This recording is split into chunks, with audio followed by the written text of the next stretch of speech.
जो योजना चल रही है, आज हमारे देश के प्रधानमंत्री आप परम श्रद्धेय नरेंद्र मोदी जी और मुख्यमंत्री आप आदित्यनाथ योगी जी, इसलिए कहना है कि धन्य पीएम सीएम के योजना सुनाए साजना, योजना सुनाए साजना, योजना सुनाए साजना।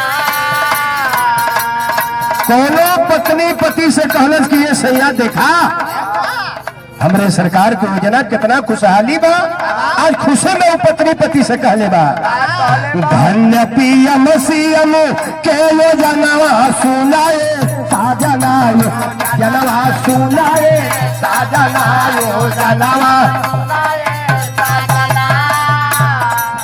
अरे झूमत बातें पूरा हिंदुस्तानवा सुनाए साजना, अरे झूमत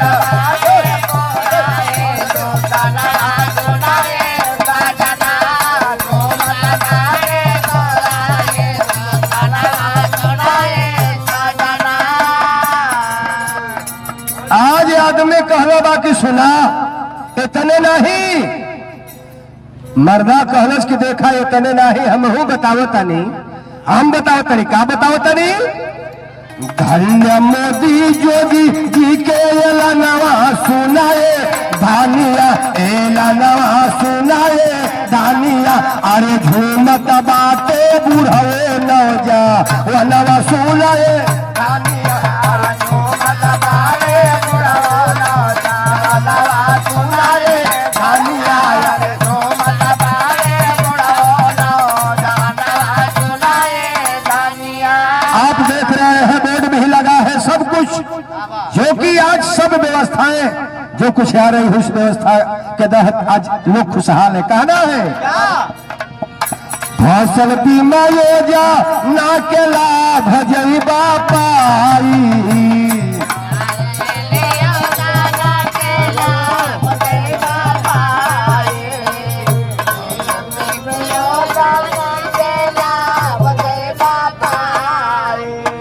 घर घर तक नल लागत जल मिलत भाई,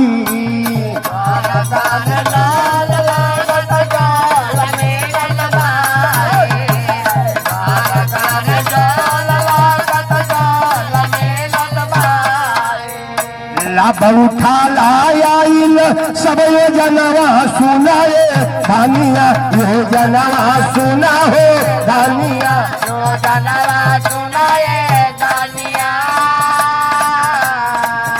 अरे झूमत बाटे पूरा हिंदुस्तानवा सुनाए धानिया,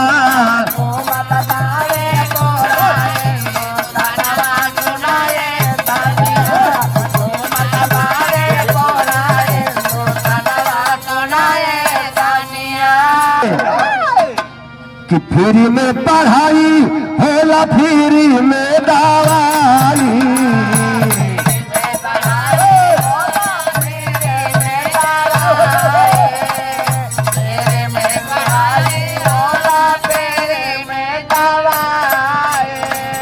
जन धन योजना का लाभ मिलत भाई,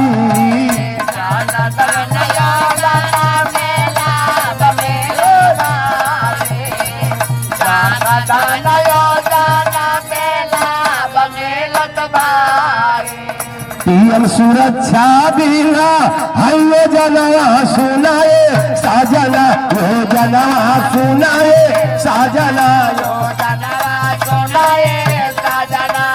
झूमत बाटे बुढ़वे नौजा वनवा सुनाए साजना, अरे झूमत बाटे बुढ़वे नौजा वनवा सुनाए साजना, झूमत बाटे बुढ़वे नौजा वनवा सुनाए साजना।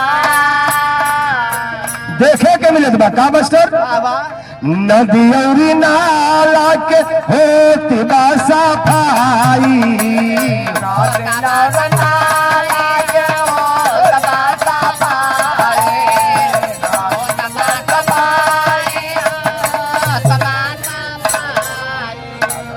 गए गैस सिलेंडर सब गरीब गईले पाई।